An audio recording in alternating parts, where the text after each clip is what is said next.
Hey everybody, it's Gomladex and welcome back to some more Magic Arena, and today I'll be playing another quick draft of Dominaria United. Without further ado, let's get into our pack 1 pick 1, which should be pretty simple. We've got an excellent rare here. The Leyline Binding is one of the best removal spells in the entire format.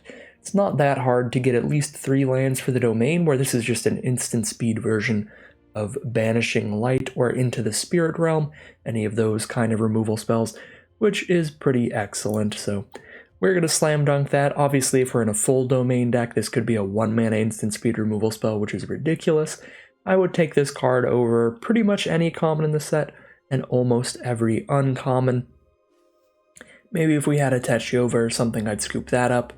But it's really just competing with a weaker removal spell of Hurling Battle Hymn, or a Baird, which is a solid card for a Boros aggro deck, but Leyline Binding, gonna go into a lot more strategies and just be exceptional in any of them. So let's scoop up that Leyline Binding and see what we get past pick 2. Pack 2 here is a little all over the place, but the strongest card is definitely the Coral Colony. This is a good win condition for the Defender's archetype because you get to grind out a long game sitting behind all your defenders and milling your opponent out of the game while they can't hit you. Pretty frustrating card for a pretty frustrating archetype. From now on, I'm enforcing a pretty strict just never draft defenders policy in Quick Draft, not because it's the wrong thing to do. Defenders are definitely one of the strongest archetypes, if not the strongest. I just think it's a really frustrating archetype to play against, and it's not even that fun to play with, so I think it's just a net positive for there to be one less Defenders deck in the world here. It's my least favorite thing about this format by quite a bit, so just never going to draft it in Quick Draft again. When it comes to Premier Draft and Traditional Draft, I'm still going to do what I got to do to try to get those wins, because there's a little bit more on the line, and mainly also because since you're drafting against human players in Premier Drafts and Traditional Drafts, somebody's going to end up with a Defenders deck out of that draft pod, whether or not I'm the one to take it, so I don't mind as much there. But in Quick Draft, if I don't draft any Defenders, then that's one less Defenders deck in the world, which is just a net positive, so we're not going to do that.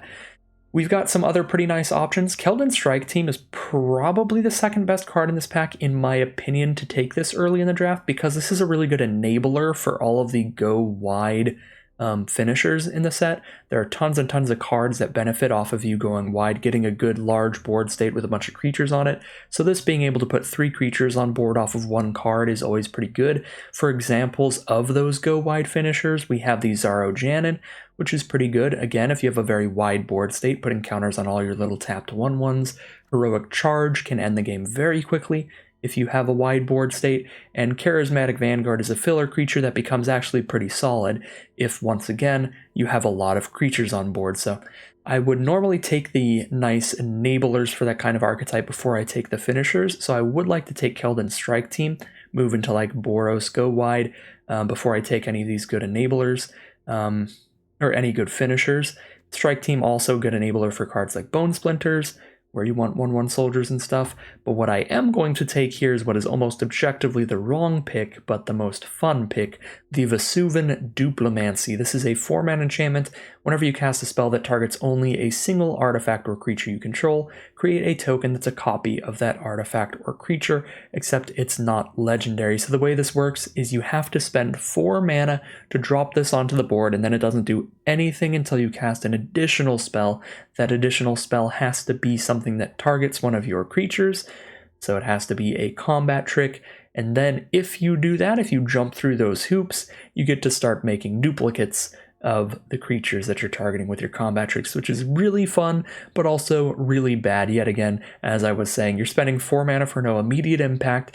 You have to draw one of your combat tricks for this card to do anything at all. It's a pretty bad card with a very low win rate, but it's a really fun draft around, like build around kind of card that I just want to play around with today, get a little goofy with it. So we're going to take Vesuvan Duplimancy, and we're going to have to take cards like Shore Up and Take Up the Shield very highly. That is the blue common combat trick and the white common combat trick. Now, Join Forces does not work as well with the Vesuvan Duplimancy. We can still use this with Duplimancy, we just choose to untap only 1 target creature, but the Duplimancy only works if you cast a spell that targets only a single artifact or creature, so Join Forces is a little less good in the Duplimancy deck. see what we have here, pick 3. We've got an Impulse, which is really nice, that can help dig for whatever we need, which could be our Duplimancy to start popping off, could be our Leyline Binding for removal.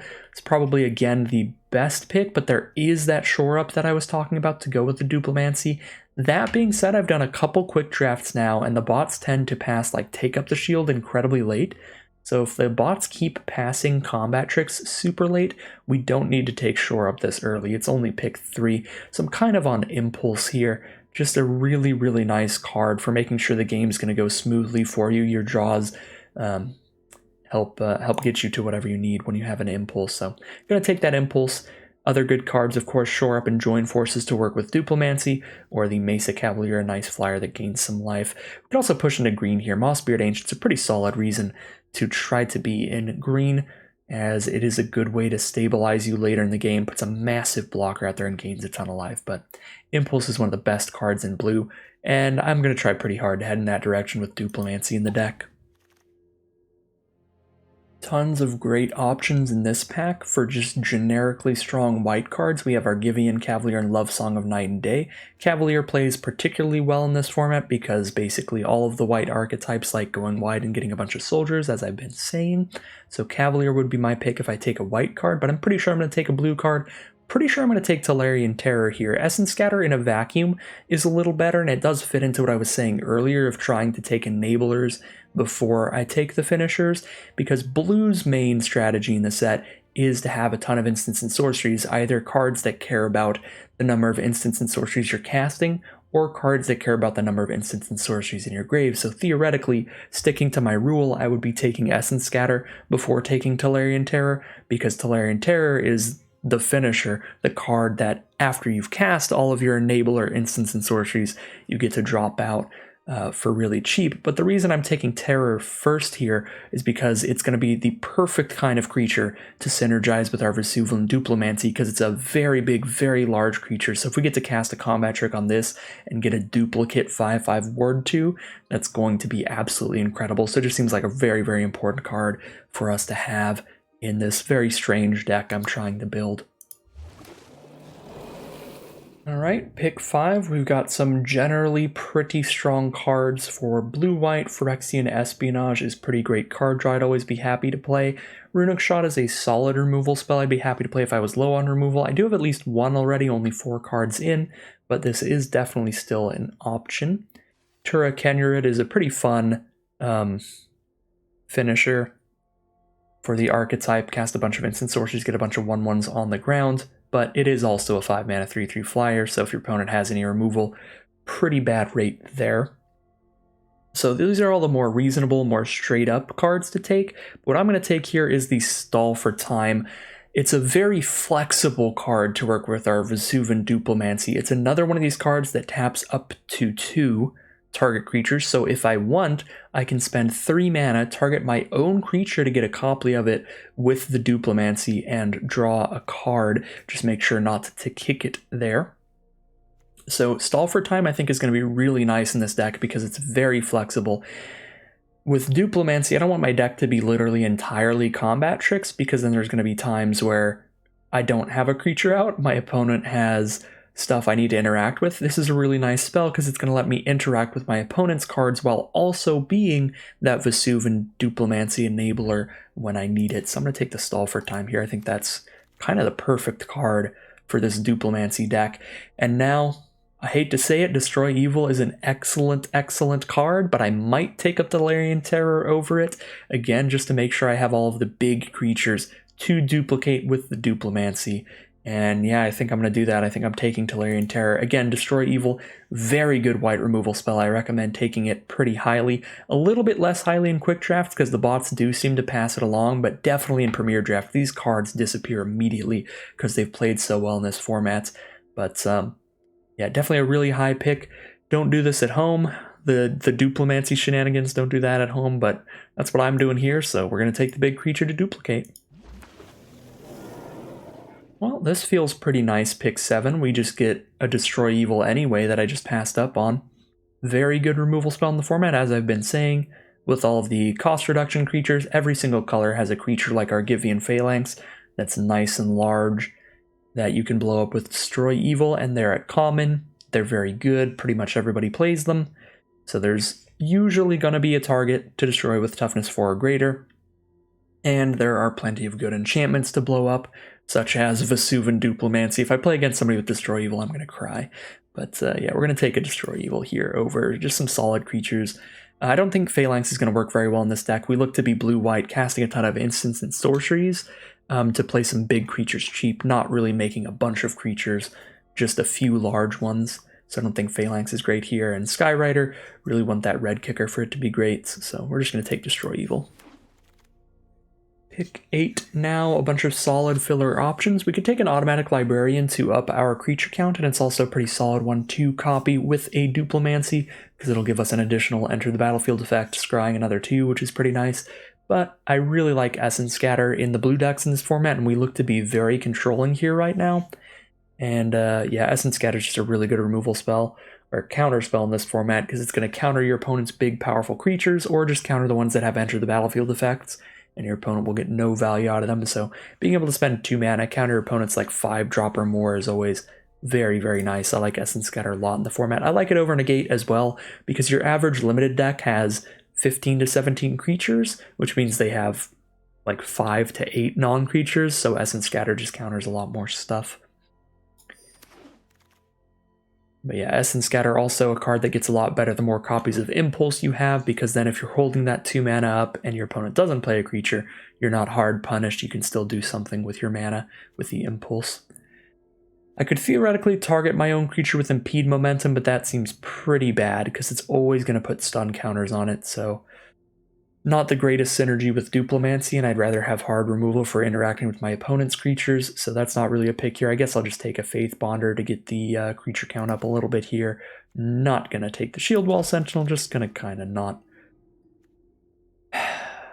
put that Defender's Evil into the world, which is a good thing, because I think if a lot of other players got in this draft pod, they would have a pretty nasty Defender's Mill deck, but I'm going to play a really fun, really weird, really dumb deck instead. And hopefully that makes this format more enjoyable for anybody who plays against me. Yeah, I mean, there's a Sea Scavenger or a Vanguard. Again, it doesn't really seem like I'm going that wide, so I actually think Sea Scavenger is probably better in the deck. Even if we have only 2 land types, it's still like the Automatic Librarian, 3 mana, 3/2, scry 2 when it enters the battlefield, basically. So these two both want a really wide board state, and I don't think we're doing that. Shore Up was an excellent wheel. This card's already just a very good combat trick, letting your opponent beat creatures of equal size or countering your opponent's removal spell. This card is incredibly efficient when your opponent tries to blow up your Tolarian Terror, because they have to spend pretty much all their mana because they're paying for that ward cost there, and then all of a sudden you just ruin their whole turn for 1 mana. Shore Up is an excellent trick, and we're really, really happy to have it with Duplimancy and Double Terror. Alright, shield walls all over, shield walls galore. Probably have, what was it, triple shield wall Coral Colony here, if I were the monster today. But I'll take some random black. Combat trick, not super likely gets played, but maybe we pick up some duels in that direction. Now I'll take a Samite Herbalist. Again, I'm not going wide for the Heroic Charge. This is a very playable win condition.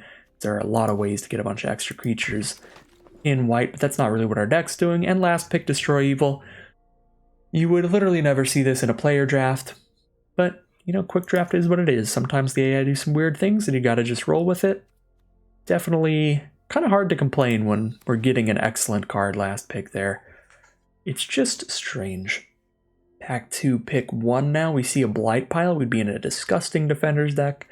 There's a Defiler of Flesh. Kind of hard to splash that in. We need to pick a lot of dual lands up, but it is a strong card. Don't think I'm going to roll with that, though. I think I want to roll with the Tolarian Geyser. Very similar to the Stall for Time for our deck, where it's a very good piece of interaction to slow down our opponent, while also being a card that can synergize with Duplimancy. When we target our creature with this, we'll get a copy of it, then put that creature back into our hand. So we will have to recast that creature eventually, but it can still be good value with Duplimancy, especially if we cast this on a creature that has an Enter the Battlefield effect, like a Voda Sea Scavenger, because then the duplicate Scavenger gets its Enter the Battlefield, and we can recast the Scavenger to do again. So Tolarian Geyser seems great here. Timely Interference is a card I would love to wheel. It would be another card that is perfect for this archetype we're kind of building here, where we can stop a little bit of damage from our opponents, or we can target our own creature and get a copy of it. So Timely Interference would be a great wheel, but for now, Tolarian Geyser it is. Alright, pack 2, pick 2. As nice as Tolarian Geyser is in this archetype, do I want to take Impulse over it? That's a lot more difficult, because Tolarian Geyser is like really good interaction. This card plays very efficiently, really good at slowing down some of the slower decks in the format, like the Domain decks. It's really good against them. It's quite good against tokens as well, because you can permanently kill a token. It's really good with Essence Scatters in your deck, because then if your opponent does resolve some big threat while your shields were down, you can pop it back into their hand and then counter it later. So I think Geyser has enough going for it that I take it over Impulse, even though I do really love Impulse in these blue decks. I'm going to take the Geyser first here. Just does a lot of good stuff that we really want. We'd love to wheel the Impulse or the Idyllic Beachfront. Not super likely we get either of those, but Joint Exploration is basically the poor man's Impulse. Scry 2, then draw a card. Still good for this archetype because it lets us hold up Destroy Evil or Essence Scatter, and then just Scry 2, draw a card if we don't cast either of those. Alright, pack 2, pick 3. We've got a Phyrexian Espionage for decent card draw. I feel like I have enough cantrips. I don't really need to play a straight up just 3 mana draw 2. Because right now I have 2 Geysers draw a card, Stall for Time draws a card, Impulse digs for a card. 4 different ways that are just drawing us a card as we're casting our spells.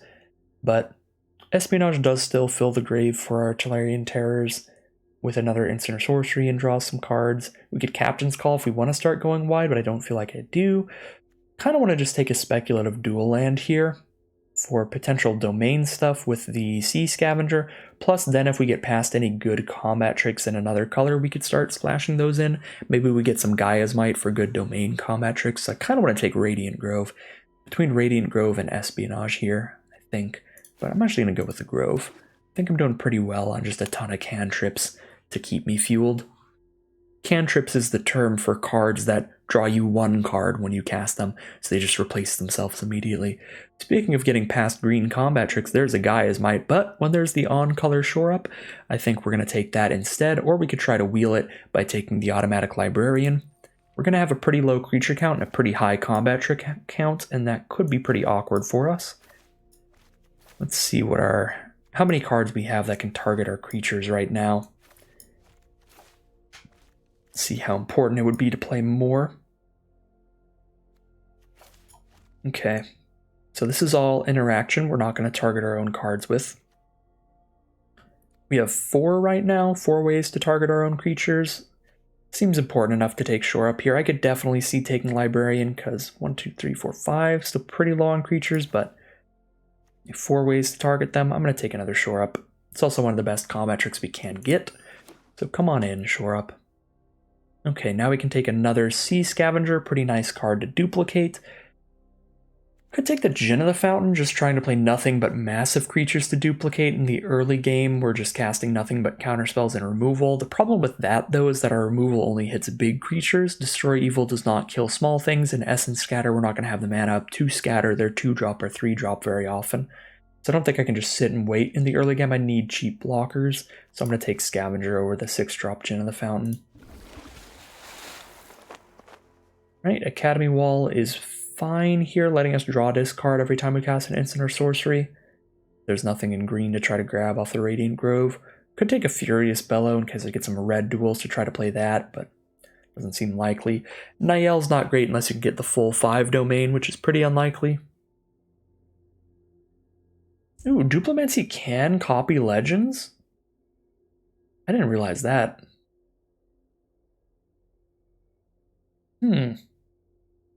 That was part of the reason I was a little less interested in the Tura Kenyard last pack, is I was like, also we can't copy it with Duplimancy, but I guess you can copy Legends too, so you could copy a Niall, which makes Niall a little more exciting off the splash. Yeah, we're literally just passing up on an Academy Wall. We're not losing all that much in an attempt to just jam a Niall in here. Soaring Drake looks pretty good here. We don't have... well, we have 2 Merfolk. We have 2 Merfolk. As silly as I'm getting going for Duplimancy, I don't know if I want to go full silly here and just take take 3 Merfolk as well, try to get that going. But I am at the point in the format I'm trying to do just fun, random nonsense when I'm not in a competitive event like the Arena Open. I think I've drafted enough normal stuff at this point. Yeah, I mean, all this really does is make... Yeah, it's literally just going to make the Scavengers +1/+1. The sacrifice ability is not that good and limited. Counter a non-creature spell unless its controller pays 1. Yeah, a little too narrow for limited. I'm just going to take Soaring Drake. Okay, we've got a Tide Turner or another Soaring Drake. I'm going to take that Soaring Drake. Timely Interference did wheel, which is beautiful. This is a really cheap way to just draw a card and put an instant in our grave to make Artillery and Terrors cost 1 less to cast. And it's also a way to target our own creature for the Duplimancy, so Timely Interference, pretty perfect. We wield the Impulse and the Joint Exploration. Well, Impulse is just better. Digs 4 cards deep instead of 3 cards deep like Joint Exploration does, plus you get to know what you're looking for, so we're taking the Impulse here. Exploration is pretty on par if you can kick it consistently, but we can only kick it every now and then with 1 Radiant Grove, so Impulse is much better unkicked. And we wield the Phyrexian Espionage. Alright, well, just kind of getting it all, getting everything here. Now we can take a Pixie Illusionist if we want to use this to try to help splash in some random off-color nonsense. Relic of Legends can do that as well, I guess, but I'll just take the creature here. That count a little higher. Now we can take a Djinn of the Fountain, so we've got that big creature to duplicate. And the Academy Wall, wow. Literally just everything about our main colors is open here. Time to take every green dual land we see, because Defiler of Vigor is one of the biggest bombs in the set. You don't even need to be casting too many other green spells for this to be good. It's still a 5-mana 6/6 trample, which is absurd, and I really like the idea of potentially duplimancing Defiler of Vigor, so probably not the best pick. I'm probably supposed to take like a Talus Lookout or a Timely Interference here, but I'm going to take the Defiler of Vigor, hope that we can get some more green duels, and maybe we can start duplicating some Defilers, and that would be really nasty. Okay, no dual lands here. We do have a Shore Up and a Tolarian Geyser. I like the Tolarian Geyser better because it works as interaction against opponents. There's also Take Up the Shield. Actually, kind of weird we haven't seen any Take Up the Shields in this draft. In our last 2, they were just everywhere. Again, I think this deck wants Geyser a little more, so we'll take that. We did get a green-blue duel, the Tangled Islet. It's competing for a Tolarian Terror, though, which is really rough. Also, Destroy Evil. This is a really good pack for us. Tangled Islet, Tolarian Terror, and Destroy Evil, all incredible. This Defiler Splash is going to be really, really difficult. Triple Terror is nice, too, just having 3 5/5s to duplicate with the Duplimancy. If I cut... Oops. I cut every green card. Again, one of the things about that Defiler is the only thing I really took it over was a Timely Interference, so it was a pretty risk-free pick. This is a lot more risk-based, because Tolarian Terror is just perfect.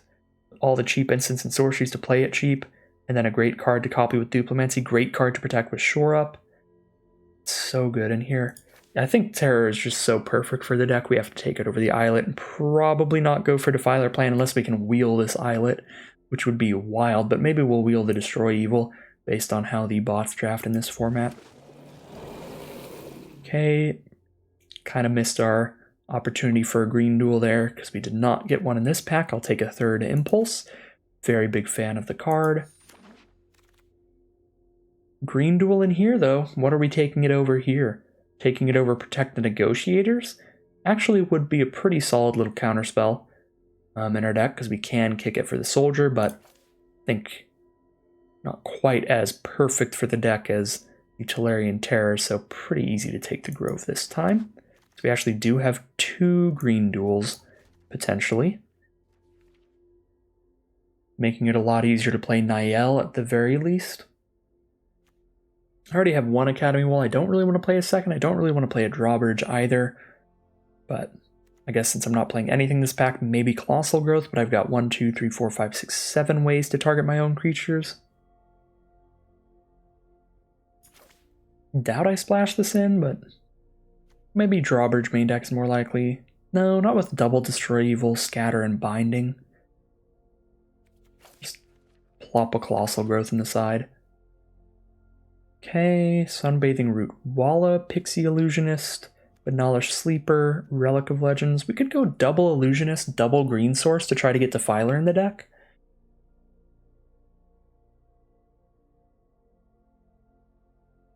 Illusionist is not going to be a very good card when we haven't drawn Defiler, but I guess it could randomly up Sea Scavenger's Domain. Let's get as wild as possible. We're putting Defiler in. We're splashing in Defiler Vigor off of Pixie Illusionists. that's what we're doing. Third Pixie Illusionist or fourth Impulse or third Destroy Evil. All these are so good in this deck. I mean, Illusionist is kind of only good when we have Defiler Vigor in hand. Otherwise, just a 1-mana 1/1 flyer. It's not really doing anything. Could hit Timely Interference's kicker, I guess, but don't know if I want Academy Wall. We're at 31 cards with 2 lands. This is a 29 card deck. So because we're in Quick Draft, the really nice thing about Quick Draft is with no timer, you can kind of just build your deck as you go. So you can know with 100% certainty what you need at all times. In Premier Draft or Traditional Draft, I would just be, to a certain extent, kind of going with the flow, being like, okay, this feels like the strongest card here. But here we can actually cut down to our 23 cards just right now and see what exact changes to this deck would be the best. Because these are 2 incredibly powerful options, Destroy Evil and Impulse, and a third one that's very funny and pretty good with Defiler Vigor. So let's take a look and kind of just build our deck here in the middle of pack 3. I like Faithbonder a lot here, but I need a high creature count for Duplimancy. Although duplicating Faithbonder is really bad. 1, 2, 3, 4, 5, 6, 7, 8, 9, 10, 11, 12, 13. Pretty low creature count. We might just want the Illusionist for the creature count front. But when you look at hard removal, we have 2 Destroy Evil and 1 Binding. That's it. Good amount of interaction, though, with Stall for Time and Triple Geyser, plus a Scatter to counter something that we've geysered. Might not be missing too much by missing the removal. Plus, we have the triple Impulse for that Impulse. Don't think we're playing Espionage in here. 30 cards. I don't want to cut Faithbonder. 29, 2 lands, 27. Well, I've been thinking of like building this deck in the middle here, but it's kind of so hard to do that. Everything's so good. Everything's so necessary. We could cut the Djinn out and rely on the Terrors, and then we're at 26 non-lands. Well, yeah, this is really difficult. I think we definitely wouldn't play a 4th Impulse. It would just be so hard to fit it in at this point. These cards are all excellent, but I actually don't know if I'm going to play any of them. Right? Because this is not Traditional Draft. I can't sideboard. If I could sideboard, I'd happily take another Destroy Evil, where I can move things around. Maybe we even cut the Herbalist.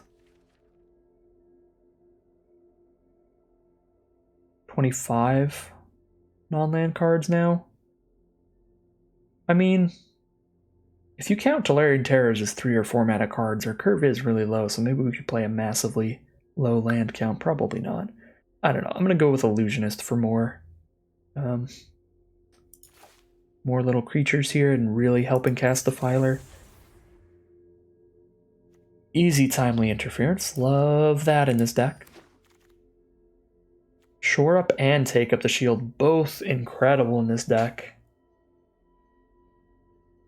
Yeah, both of these are just the nuts.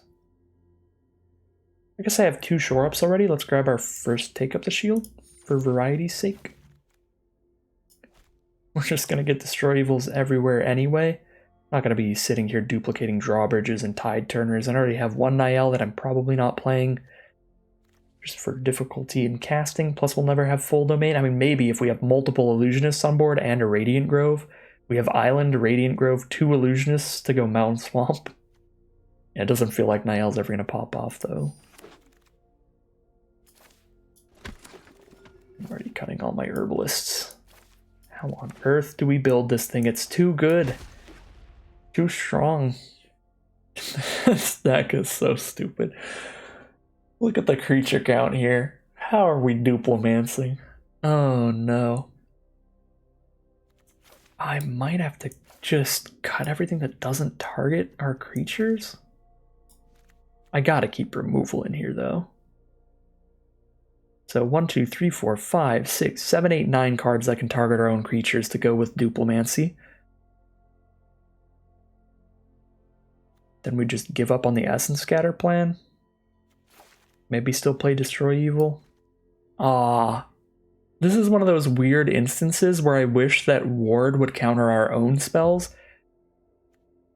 Because then we could have like the meme dream where we use a Destroy Evil to target our own Tolarian Terror, let its Ward ability counter the Destroy Evil, and have Duplimancy make a copy of Terror. That would be so funny, but that's not how Ward works. I mean, I guess maybe if we have got to take up the shield on a Terror for the turn, I can Destroy Evil on it. But yeah, and I think I do want some removal. But maybe we cut the Impulse Scatter stuff here. Could also just play 60 cards like an absolute buffoon. We're already doing some buffoonery here with this Duplimancy. And trying to play this Defiler Vigor. This actually is not as hard of a splash as I thought it was going to be because, again, we don't have that much white cards, and all of our white cards only cost a single white. So yeah, we get to run 8 white sources, or sorry, 8 blue sources. We have no double blue cards, so that should be fine. And we still have 7 white sources thanks to Double Grove, and that's 4 green sources, 2 Forest, 2 Radiant Grove, and 3 Illusionists to get the Defiler out.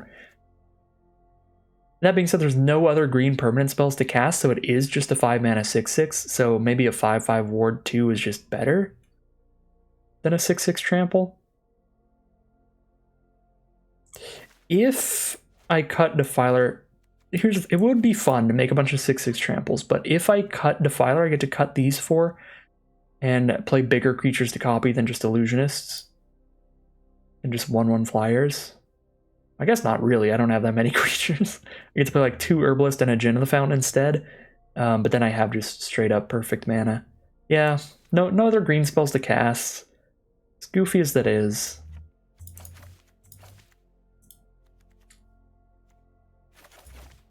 Now, instead of 1/1 flyers and a 6/6 trample to copy, we have 2 1s that gain a life scry 1 and a 4/4 flyer to copy.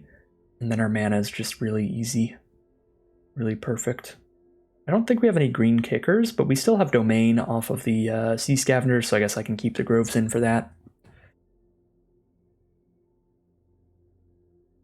9-8 split here. A lot of cantrips, and impulses can also dig for lands if we can make room to keep these in. So we could maybe cut down, just cut a plains here, go a 9-7 split, have 16 lands. This is 10 creatures right now. Terror's theoretically, hopefully pretty cheap, at least 4 mana. Still have to cut 4 cards, that would still be everything I just set aside here. Maybe cut 1 Destroy Evil for 1 Scatter with Triple Geyser. Having Scatter seems good. As much as I want Impulse, the Impulses dig for the Duplimancy, and our deck feels like a combo deck. Sea Scavengers also dig for Duplimancy, Herbalists also sort of dig. It's just like, what is there room to cut here? Like, nothing. There's no possible way that cutting Leyline Binding is the right thing to do. But I guess then at least I can never get got by an opposing Destroy Evil. And then I have room for 1 Impulse. I still have 2 Destroy Evil, Triple Geyser to use with 1 Essence Scatter. That's kind of like 3 removal spells, tons of tricks, and we're just hoping to play bigger creatures. Actually, no. Even if I cut Binding, I still get got by Destroy Evils because they're going to blow up my Duplimancy. And I'm going to be really sad when that happens. Am I so, like, stuck on what I want to cut here that I just...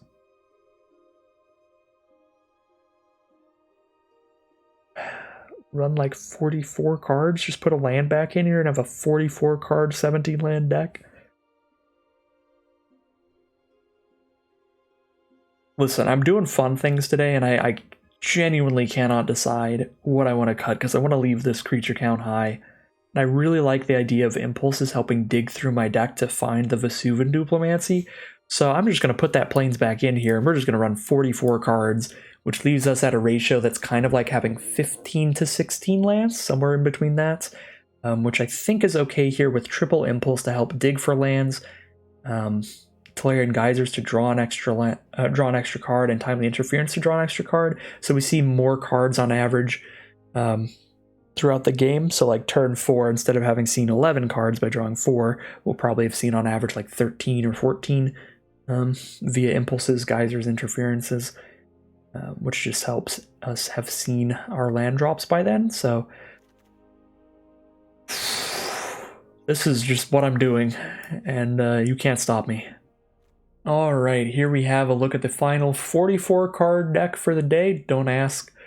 We're going to be playing a Vesuvan Duplimancy combo deck. That's the plan. We have triple Impulse to try to dig through our deck to find that Duplimancy. Once we get a Duplimancy, we have 9 different ways to target our own creatures. We have the combat tricks that are pretty self-explanatory, 2 Shore Up and a Take Up the Shield, but then we have a lot of cards that fill multiple roles while being able to target our own creatures, which feels pretty important for trying to draft around a Duplimancy. We have the Timely Interferences that can cycle early game to draw us extra cards, and can also, late game, become ways to copy things with Duplimancy. We have the Tolarian Geysers that can bounce our opponent's creatures back to their hand to help us Essence Scatter their creature or just slow our opponent down in general, while these can also be used to target our own creatures later in the game to make duplicates of them. And a Stall for Time that can slow our opponents down, or we can use it, tap just one target creature, our own creature, during our opponent's end step, draw a card, make a copy of that creature with Duplimancy if that's on board. So lots of really great non-creature spells to work with the Duplimancy. We've also got some great removal, Leyline Binding and Double Destroy Evil.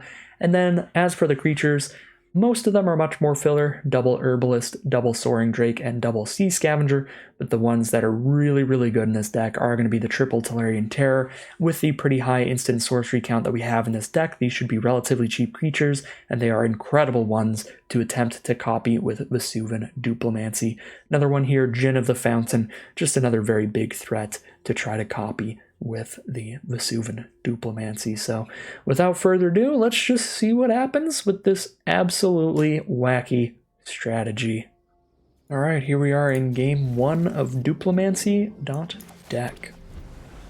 Decent interaction here with a Destroy Evil for a later creature, a Geyser for an early one, and we've got a Sea Scavenger to help us dig for our Duplimancy.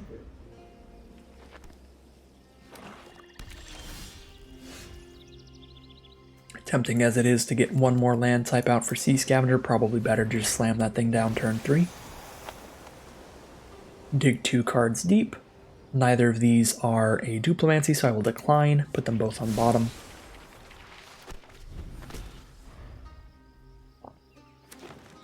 Opponent is on green and black, and they pass the turn. We've got all the mana we need to get a Djinn of the Fountain out on turn 6, which is nice. So far we're just playing a very regular blue-white deck. Just some solid creatures, some good interaction. Opponent's still stuck on 3 mana, it looks like.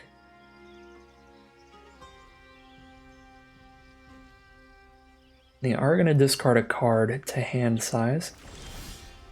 Battle Rage Blessing. Flooding out a little bit here.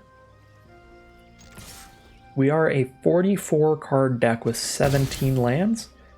So, feels more like a 15 or 16 land deck here.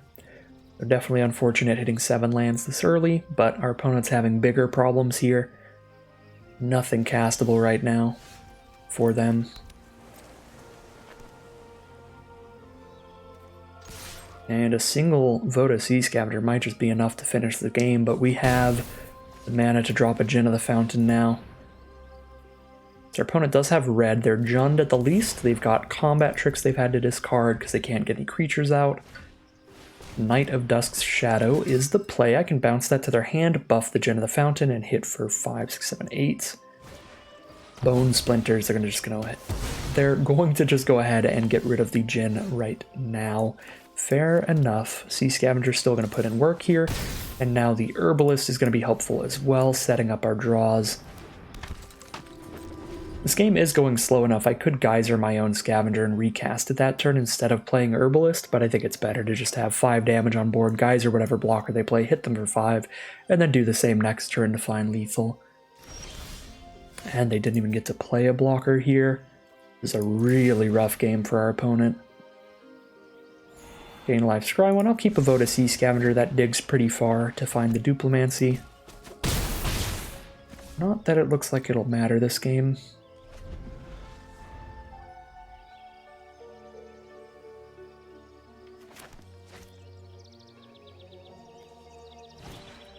Urborg Repossession. They gain some life and get a blocker down, but that is still exact lethal for my Tolarian Geyser to finish the game here. Unfortunate for our opponent.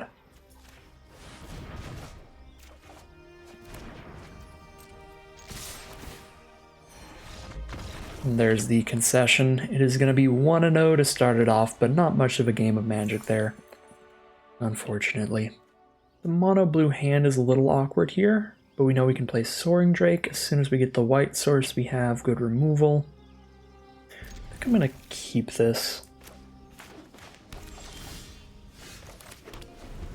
Got that late game Destroy Evil. We don't need the white source till late game, because it's for our removal that doesn't even work till late game anyway.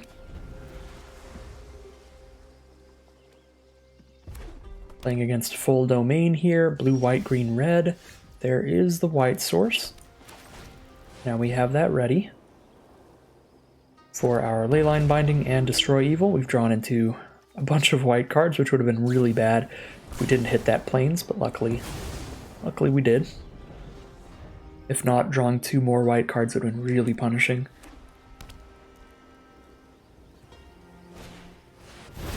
Vine Shaper Prodigy.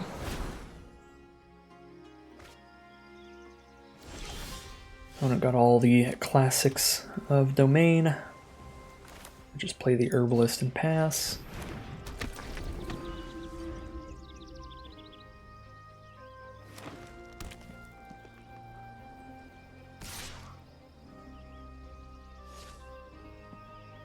I'll probably just trade this off if they're interested. Nael, Abazoa, Aeronaut. I would like to just get that out of here, I think. We'll Destroy Evil on that, because Leyline Binding can kill more cards. And I still get to hold up Essence Scatter, and then scry 1 by attacking this turn.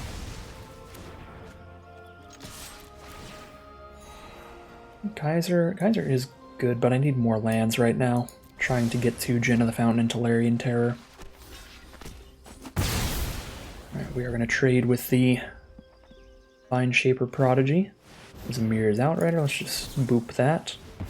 Take no damage, and don't have to deal with that later. Play a 5/5 of our own, thanks to putting the Scatter in grave this turn.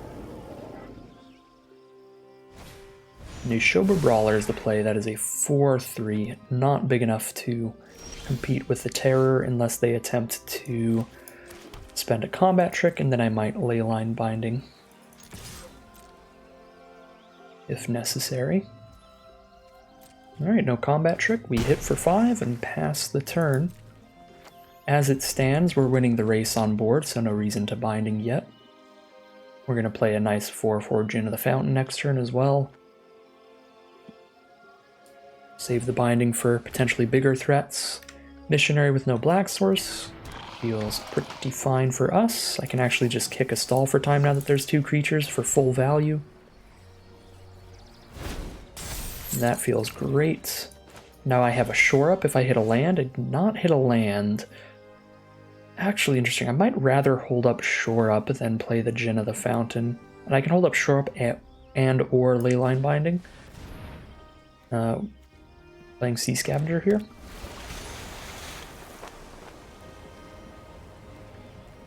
Don't know if I actually want any of these on top.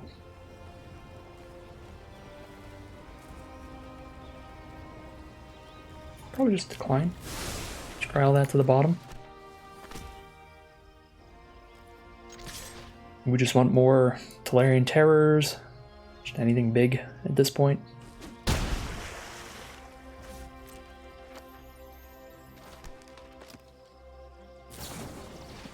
Lightning Strike Scavenger, that's fine. If I can keep shore up, I'm in an excellent position. Because then I can keep Terror pretty much guaranteed.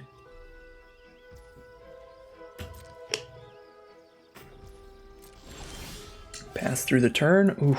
Ooh, I get to cast Gin of the Fountain and shore up. Maybe I should have kept the land on top just so if I didn't cast shore up that turn, then I would know I can Gin of the Fountain shore up in the same turn. Because this does feel pretty excellent that I can do this now.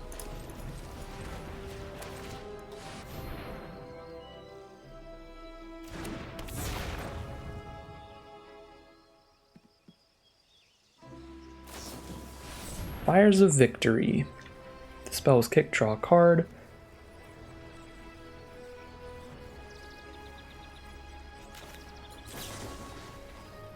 So we untap Talarian Terror and we flicker the Gin of the Fountain, and that'll still counter the fires.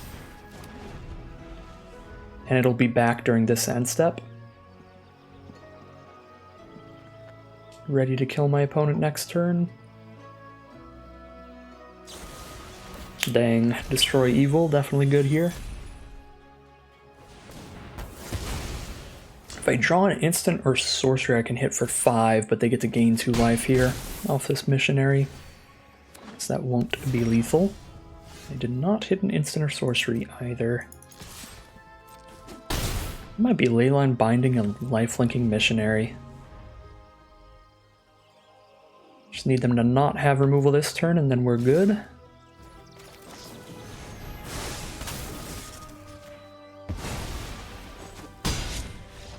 And they scoop it up. They did not have removal that turn, so that's going to be 2-0 to start it off. Much more of a game that round.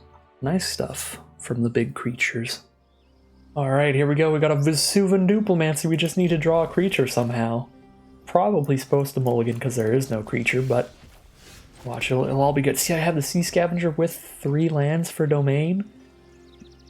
Actually don't have anything great to target the Scavenger with. Geyser's like okay, but rather be able to use that as interaction against my opponent's stuff.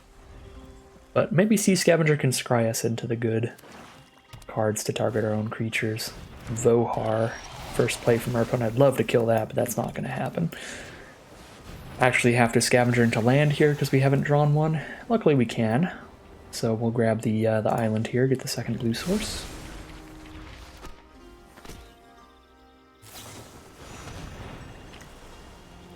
Opponent starts off with the Shadow Prophecy. With the Vohar on board.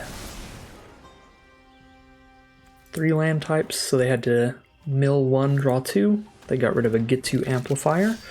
Cult Conscript, that's bad. That's pretty nice and aggressive there. We're not going to have a good block for that. We go Island, Slam Down, Duplimancy, hope for the best.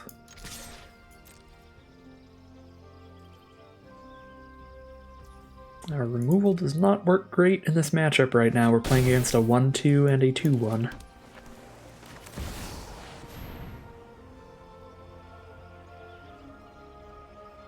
I'm so excited. We get to try our Duplimancy thing first time.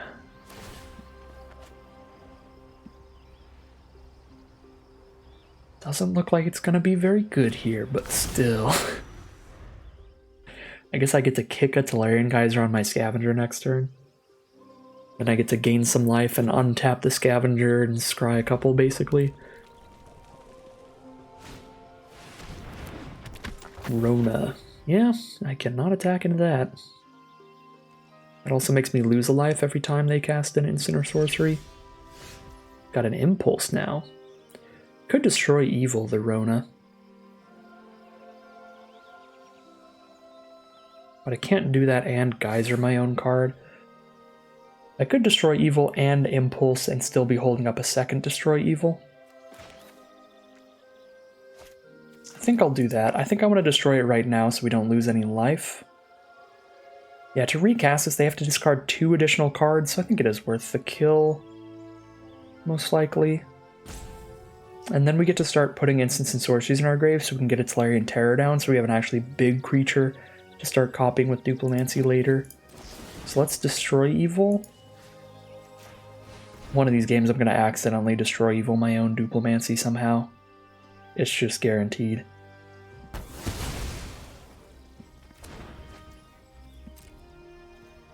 I can't attack in because they didn't attack with Conscript.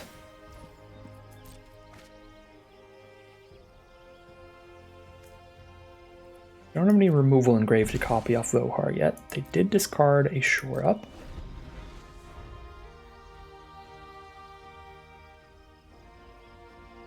It's gonna be pretty obvious when we draw a combat trick, but combat trick's gonna be good for us no matter what. Immediately, main phase Vohar. They're digging aggressively for some cards. Discard a Mirror's Outrider. I'm happy with that. Actually, I'm probably unhappy with that because that means their hand must be incredible. If Mirror's Outrider is the worst card in their hand, yeah, Writhing Necromass, I guess it's going to be another Destroy Evil this turn then. Send in the Colt Conscript. I will take 2 damage and I'll attack back for 3.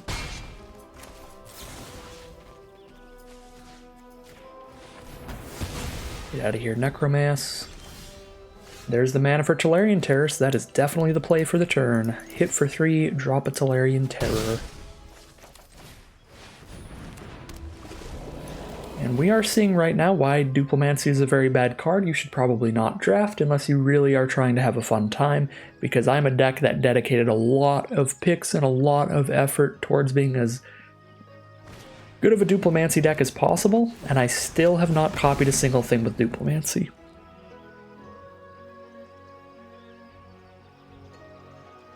Okay, opponent is mainly black, red, blue. They could have Broken Wings off of their green mana from Tangled Islet, but it feels unlikely. Feels like the Islet, oh my god, this is going to be disgusting.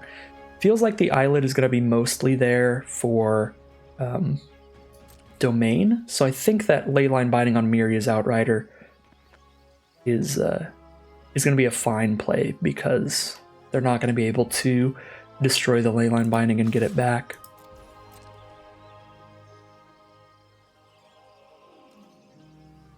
Take Up the Shield was an incredible draw. Oh my god. Okay. I take back everything I said about Duplimancy. Best card in the format, unbeatable.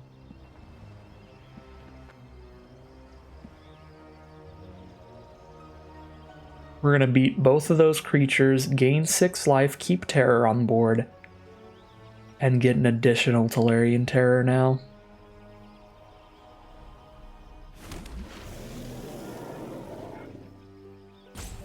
Should be pretty backbreaking here. Could Leyline Binding their Vohar, but I don't think that's necessary. Let them keep drawing, discarding. They hit removal for 1 terror. In their grave they can recast it, I guess. But yeah, I think I'm just holding up Leyline Binding, and if I don't cast it, I'm casting Impulse to dig for another combat trick to keep making terrors.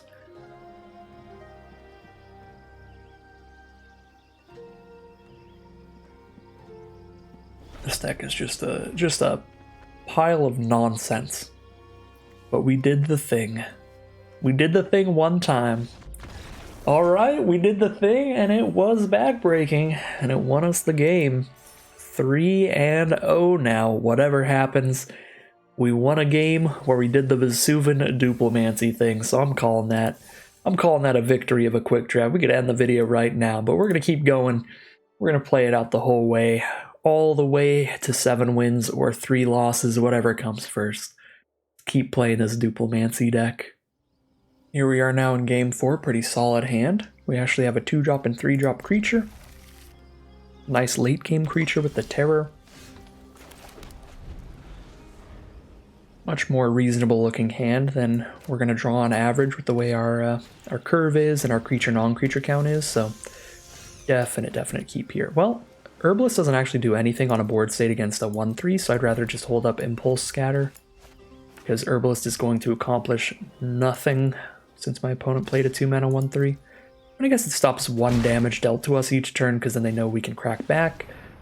I want to scatter their Mana Dork. That feels not great. Hold Scatter for the actual big creature they play off of it. Huh. I don't think I want another massive creature. Maybe I take Geyser here in case they play a really good creature next turn, so that I can play Scavenger pretty freely. And then if they play a really good creature this turn, I can Geyser it. And if they didn't, then I can just hold up Scatter for later turns. And now I can get a Destroy Evil coming up now. So I have 2 different ways to blow up a really good creature. We can Geyser into Scatter, or we can just Destroy Evil. Sengir Connoisseur. Alright, well, Destroy Evil does not work on that till a creature dies. We send in the Sea Scavenger here. I can't Geyser and immediately hold up Scatter, so if I Geyser here and they just recast it, then it's just back. Because they don't have 5 mana yet. I think I attack with Scavenger, holding up Timely. They're just not going to block regardless. But now if they do block with Snare Spinner, Connoisseur is a 4/4, and we can Destroy Evil on it. Okay, do I want to hold up Destroy Evil Scatter? Do I want to play Herbalist and hold up Scatter? Not massively likely that a creature dies here. They don't really need to kill Sea Scavenger, so I think I actually play Herbalist.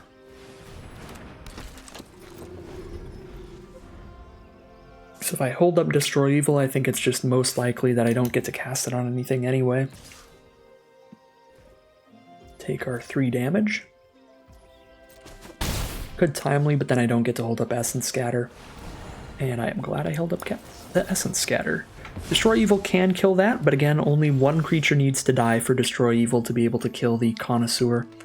So I think I'm holding the Destroy Evil for that opportunity. I might even chump attack with Herbalist to get that to happen. It's honestly probably worth it. Because again, Herbalist isn't really going to actually do anything later here. Much rather have another white source than another blue. I am about to cast another instant sorcery to make Terror cost only 4 mana, so I think I actually dumped that on the bottom. Yeah, we just let the Snare Spinner kill this so that we can kill the Connoisseur. 2-for-1 trade, which isn't ideal, but we're 2-for-1ing ourselves with a card that's unlikely to do anything later in this game. And we're managing to cast another Instant Sorcery to make the Terrors very castable next turn. I think with a 1/1 Death Toucher on their board, Timely Interference is valuable enough to just hold in hand, because I can use it to counter their block with a Death Toucher when they try to kill a Tolarian Terror with one of those later. Well, Tolarian Terror is just going to trade into a Necromass. The first one is. Unless they have a combat trick, that'll be really bad for me. Oh, it's the fight spell, maybe? +1/+1 fight.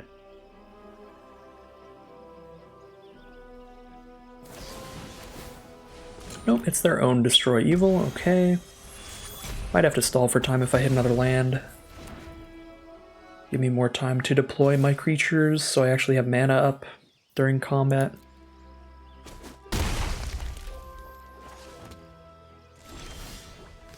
Did hit another land, but it's tapped, which is rough. 2 cards left in their hand. If I play Terror and just trade into Necromass, the board states are at parity, and I've got slightly more cards than they do. And all my cards cantrip, they all draw me an additional card. Yeah, Terror, trade into Necromass Knight, but might not be the worst thing ever.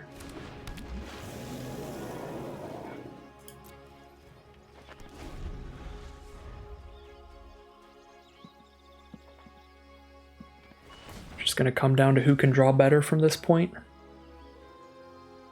If our hands are comparable.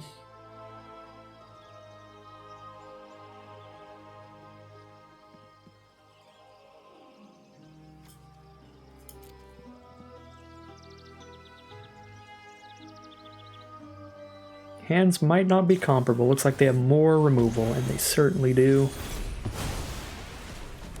Brutal.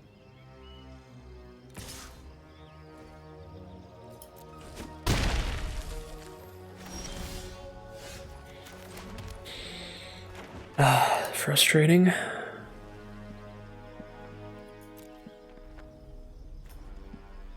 Two creatures in their grave. This thing costs 5 mana. We'll take their whole turn to recast it. We get to hit with Scavenger for a turn, gain a couple life. Draw a card, dig for some more outs. Some more of our big creatures or our Duplimancy or something. Impulse, that's a good one. Put them to 11. Take a crack back down to 7 over here.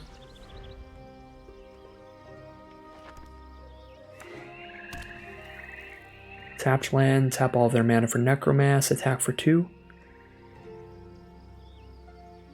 Seems likely.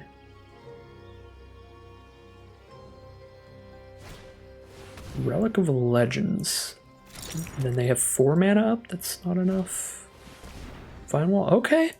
We get multiple turns off from having to face the Necromass. I'm very happy with this. They just take a setup turn here. Get a bunch of mana in case they draw anything that costs more later. And they hit a red source if they need it. Sure, this is all very, very fine with me.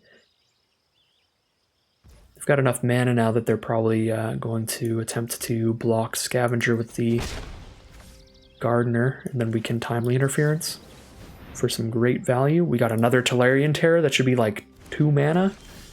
Yep. This feels really good now. Feels like we're turning a corner here. Because this Timely Interference is going to be disgusting. Card is so good against Deathbloom Gardener.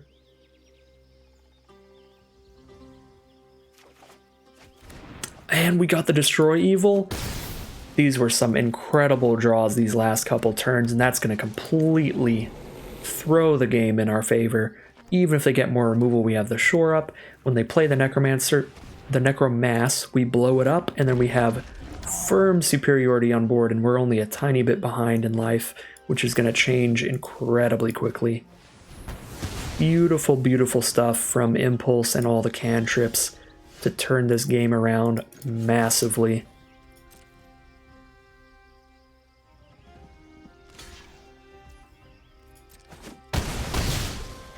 Now we still have all this interaction if things go awry.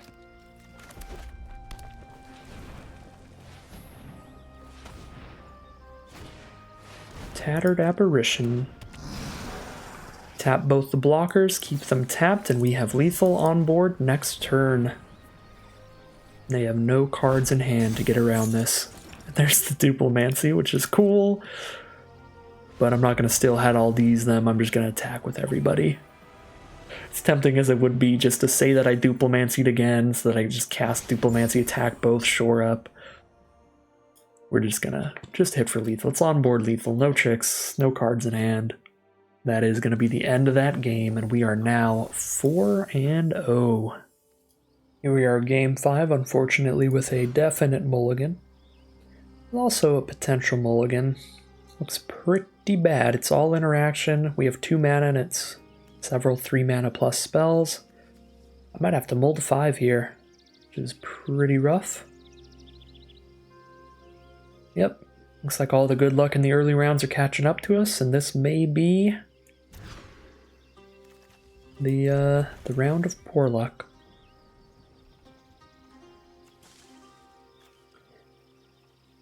Got 1 double blue spell in the deck. I think we get rid of these 2. Hope for the best. We gotta draw pretty well here. Make up for the 2 card disparity this game between us and our opponent.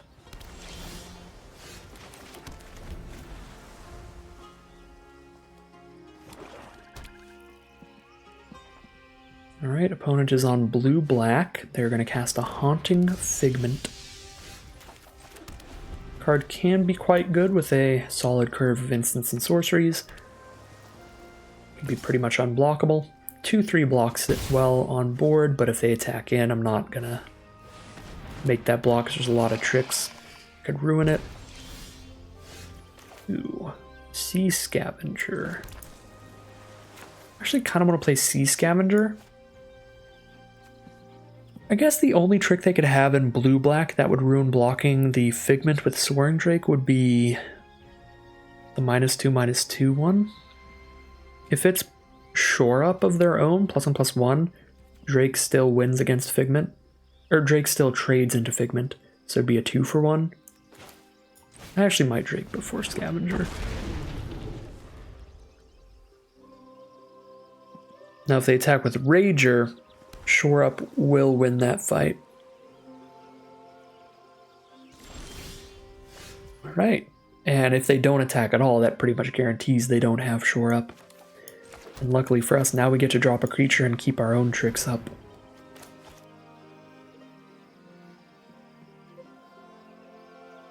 They're going to Essence Scatter our Sea Scavenger. We pretty much have to expect our opponent to be on a counterspell here if they're going to think this much in response to a Sea Scavenger. Alright, there you go. The Essence Scatter it is. So it looks like we won't have to play with the knowledge that our opponent definitely has Essence Scatter because they cast it. They could still have a second to think about, but...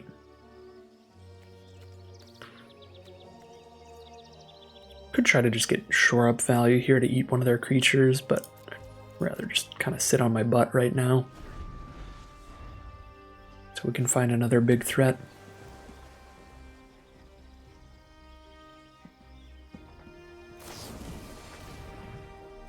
Yeah. Soaring Drake's a 1/3. I could counter that with a shore up to make it so they don't draw a card, but being a 1/3 is not... doesn't really mean anything. Just let them get the cantrip off.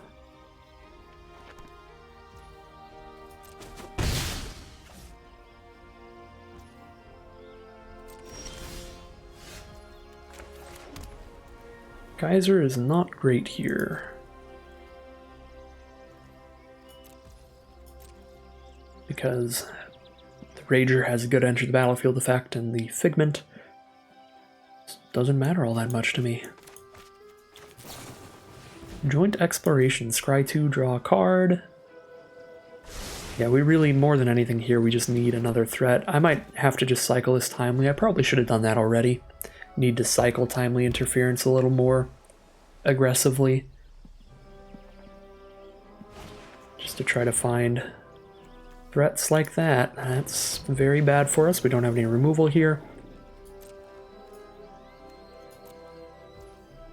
Okay. Yeah, I really should have cycled this when they were hitting for 2 so I could cycle it and gain 1 life, but we'll just cycle it, gain 0, it's whatever. Diplomacy, no! Why? I really need to cycle this more aggressively, he says, with Diplomacy on top of his deck that could have doubled the Soaring Drake. Oh, that's rough. Well, now I'm pretty much going to shore up no matter what, so we'll attack in. And then I'll shore up on blocks and see if I can kill both of their small creatures. Probably not trying to double block Terror. There's tons of ways that can go super badly for me. I want to block in a way that makes it pretty likely I still have at least 1 creature left, so I can keep Duplimancing. Alright. If they can kill this in response to shore up, that'll be bad for me, but I'll still have a 2/3 on board to block with.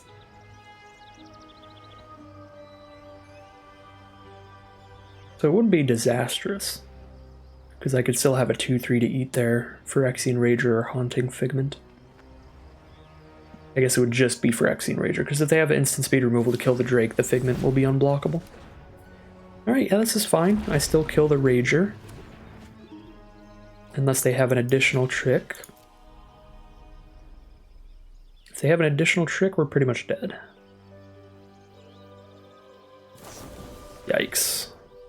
Oh, that doesn't... it's not actually a kill my creature trick. It's just a keep the Rager alive trick. Well, these are kind of awkward to have when I just have a token creature out. I need to target only my Drake to get an additional, so I think I have to stall for time unkicked next turn, because if I try to kick it on Tolarian Terror, then the stall for time gets countered because of the ward. So I need to unkicked stall for time on Terror Haunting Figment next turn and pay the 2. Could also unkicked a Geyser on Terror.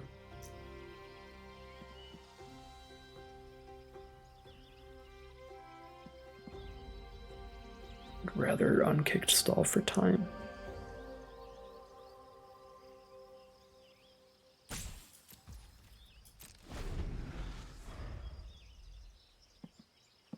Because Terra's so cheap to recast for our opponent. They have 5 instants in grave anyway, 6 now. Yeah, Terra's 1 mana to put back on board. Stall for time slows them down just as long. And stops the Figment damage in addition.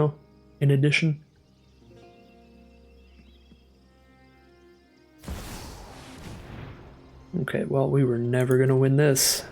Opponent has Sheoldred as well. Fought pretty hard for the multi-5 here, especially against a Sheoldred in the end. Don't know if the Sheoldred was necessary to kill us, but we have no shot with our opponent having a Sheoldred as well. This doesn't count as drawing a card, so we definitely impulse and try to find any out. We find a bunch of lands and 1 Drake, which are not going to do it. Gain life, put the Sheoldred back in hand. We draw the card after Sheoldred is back in their hand, so we don't lose life off this draw. Then we get to Chump Block Terror and we have 1 more turn.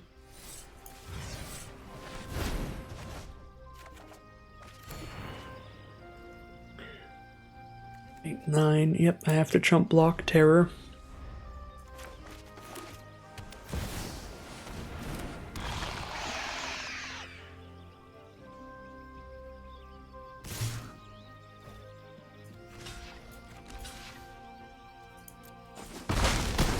Just losing my upkeep, or my draw step.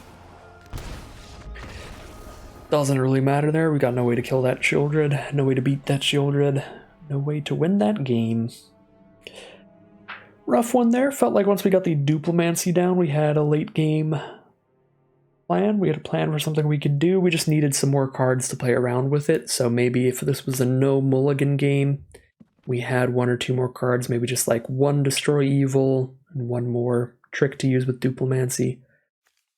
Could have started trying to turn the corner there by blowing up Sheoldred, using another trick to copy another creature, especially since we just drew into Tolarian Terror on that last turn, so maybe we could have an okay shot there if we weren't mulligans twice, but it's gonna happen. Luck is gonna catch up to us there. Down 2 cards. Gonna be very behind that game. Get crushed by Sheoldred. Yeah, as I say, actually, even if that game went exactly how it went, except minus Sheoldred, drawing that Tolarian Geyser, or Tolarian Serpent in the end would be really huge. So, pretty close. Despite the appearances, Sheoldred always makes things look dramatically one way or the other, but subtract 1 Sheoldred from that game and it's actually a really close game where we have the Serpent to trade into their Serpent in the end. Here we are now, game 6. We are going to be on the play with Duplimancy in hand, let's go! I don't have any cheap combat tricks or any cheap creatures, but I can hope. A man can dream.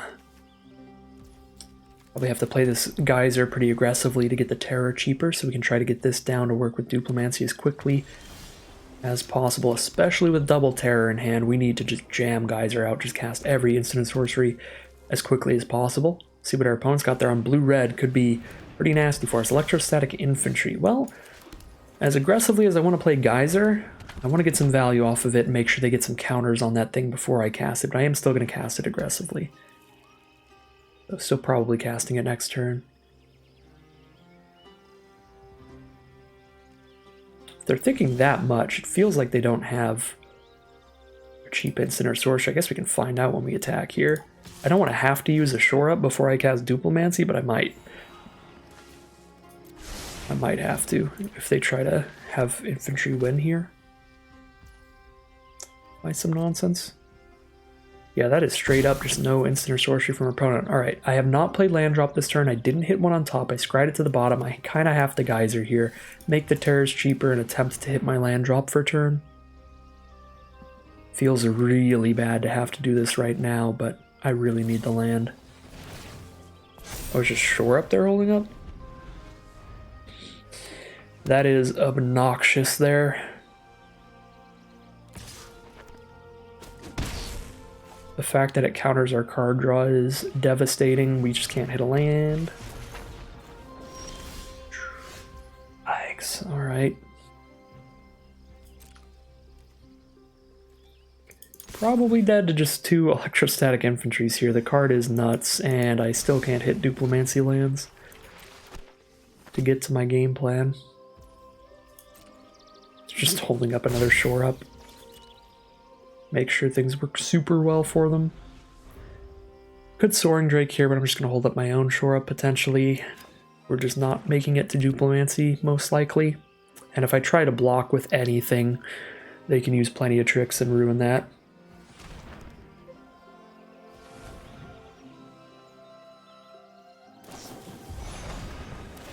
Yep.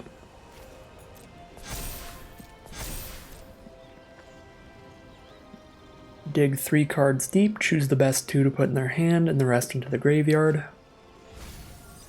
Amplifier goes into grave, which means cheap instants and sorcery is likely going into hand. Shore up is way too risky here, we'll take 5. Really trying to get to binding. There's the land, which does make it so we can do binding now.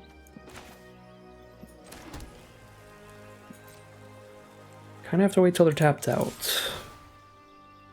Because they still have spells here, and it could be more shore-ups, which would be bad. Still looking for more lands.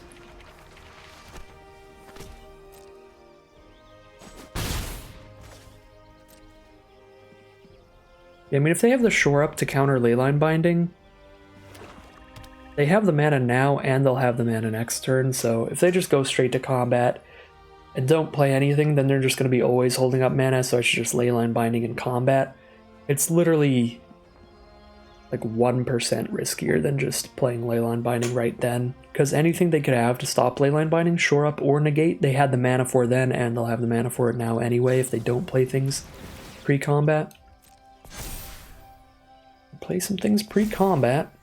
Could shore up to keep the Herbalist on board, but it's not really blocking, so it doesn't help that much. Just gonna leave 1,000,000 mana up at all times, so we attempt binding now. And it works, just take 3, okay. Not a massive shot, but a shot then.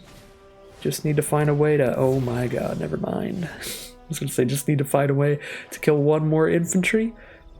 No, need to find a way to kill a lot more than that. Now we've drawn all but one of our 6+ mana creatures. Not ideal. 8 mana here, or take 8 mana, take 8 damage here.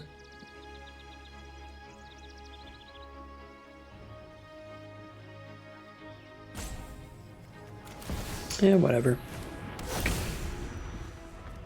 Turn 2, turn 3 infantry's pretty unstoppable for the best decks, so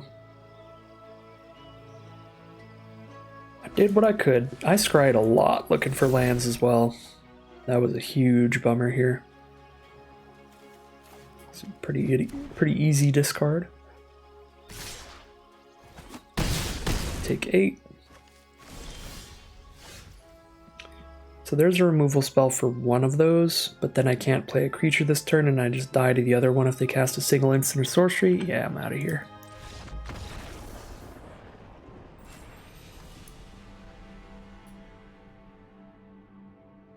Very, very good deck from our opponent. Very aggressive start, hitting both infantries turn 2, turn 3.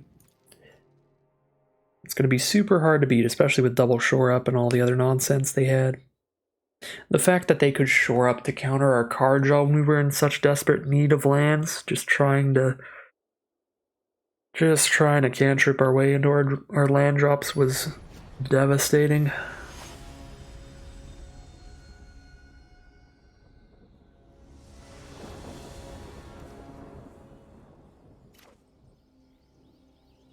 Timely here, and that is it. That's mulligan. I don't think our mana base is that bad, but I suppose Arena does. We've got Impulse on 2 to help get that white source. Now we just are like a mono blue control deck. It's fine. Turn 2 Nishoba Brawler. Just gonna die to the best 2-drops in the format 2 games in a row. Feels pretty bad. Automatic Librarian. I need to stop damage here. Scatter that.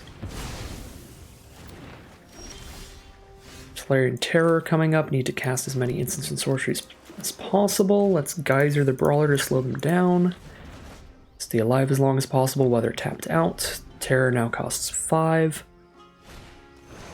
Brawler is back, along with a Cult Conscript. Good lord.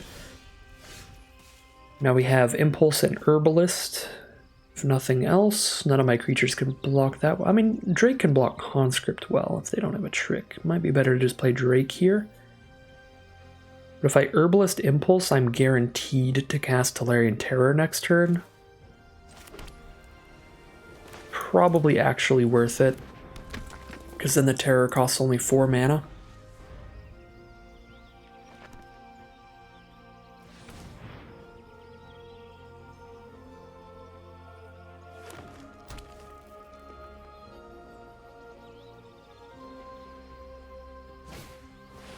Phyrexian Rager. They're going to draw a card and lose a life.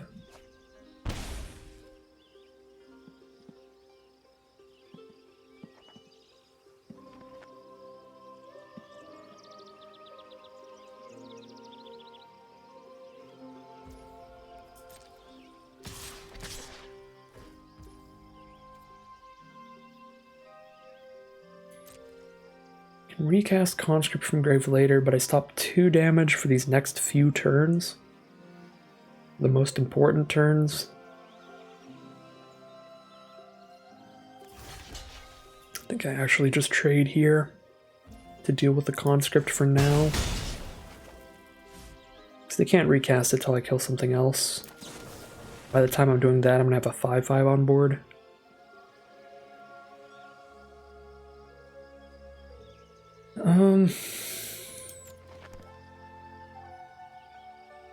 Probably have to hit the land, start working my way towards Djinn of the Fountain. 2 mana away from that. Okay, that's all the lands I need for the Djinn now. Fingers crossed, no removal. Yeah, they could have Essence Scatter off the Islet. Doesn't seem likely, they look pretty just green-black. Just going for domain stuff. That's a Gaia's Might. And that's +4/+4 now. Just straight up lose here. I take 10 damage if I don't block, and I lose Terror if I do. I don't even get a 2-for-1 because I don't have enough power to trade off. Yeah, that's super rough. Like, I know this is Gaia's Might, but I can't just not block. Oh! Colossal Growth is much better for me than Gaia's Might would have been. Djinn of the Fountain. If they have no tricks, I get to trade into Brawler. And then we're just dealing with a Cult Conscript.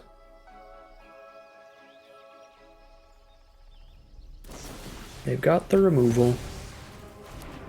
Pretty dead.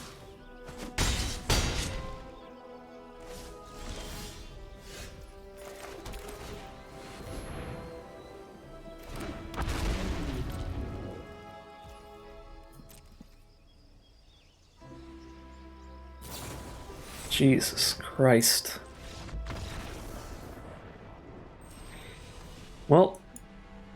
pretty destroyed in our last 3 games, which is about how I thought this deck would do, but won those first 4 games pretty handily, which is nice. We'd be breaking even if this were a Premier Draft, but we are down 300 gems in Quick Draft, unfortunately. Pretty cool deck, pretty fun deck. Nice to play something pretty wacky here. I think the biggest flaw, obviously we're going for a dorky strategy that's not actually very good, so the deck itself is not incredible, but the biggest flaw in this deck, I think, is inconsistency when it comes to mana, just by being a 44 card, 17 land deck. Obviously that was where we got punished the most in those last 3 rounds. I think every single one of those games involved some amount of mana issues. Every single loss did. We had to double mulligan and we lost that game because of that, so the mana issue was too bad opening hands mana-wise, having to double mulligan. Game 2, the mana issue was that we just couldn't draw 4th, 5th land, because again, we're more like a 15, 16 land deck, being at 44 cards and 17 lands. And then the final game, the mana was less of an issue there. Final game was just a pretty great start from our opponent. Tons of removal to go alongside their Nishoba Brawler. So pretty happy with the success of the deck overall. I think every game that we lost, every deck that we lost to was a very good deck with a really, really nice curve. Like our second loss was against double electrostatic infantry with the blue-red deck, and they had all the great instants and sorceries to go with it. So gonna be really hard to win that matchup with any deck, even if your deck is excellent. And then same with that final round against turn 2 Nishoba Brawler. Turn 2 Nishoba Brawler, one of the best starts in the entire format. Really hard to compete with that, especially alongside the Cult Conscript to be jamming in for extra damage and coming back from the graveyard later. So still pretty happy with the deck's performance. The only decks we lost to were very good decks, and a couple of those losses were with some pretty rough hands, pretty rough mana, so I'll absolutely take it. 4-3 run for this goofy deck. Fun stuff with the Duplimancy. Didn't get to Duplimancy as many times as I would have hoped, but still really cool stuff. As for what we can learn from this draft, in terms of just regular drafting strategies, it's a lot about the power level of Tolarian Terrors in a deck with a lot of instants and sorceries and their ability to stabilize you and really turn the corner. And the power level of Impulse as well. In a lot of those games we were winning, being able to like Impulse into the Terror with several instant sorceries in grave and cast it for really cheap later. A bunch of stuff like that. So just showing off the power of just blue-white interaction and card draw alongside Tolarian Terrors. That is a strategy or an archetype that you can take every time, even if you don't open Vesuvan Duplimancies. So fun draft overall, really cool stuff. Definitely happy to play some interesting, goofy strategies here, but 4-3 it'll be. Not the greatest draft ever, pretty average one, but got some cool cards, did some cool game plans overall. So that is going to be the end of today's video. As always, if you enjoyed this video and you'd like to see more like it, make sure to like, comment, and subscribe to let the YouTube algorithm know to send some more of these videos to you in your recommended feeds. And as always, I'll see you again soon for some more Magic Arena.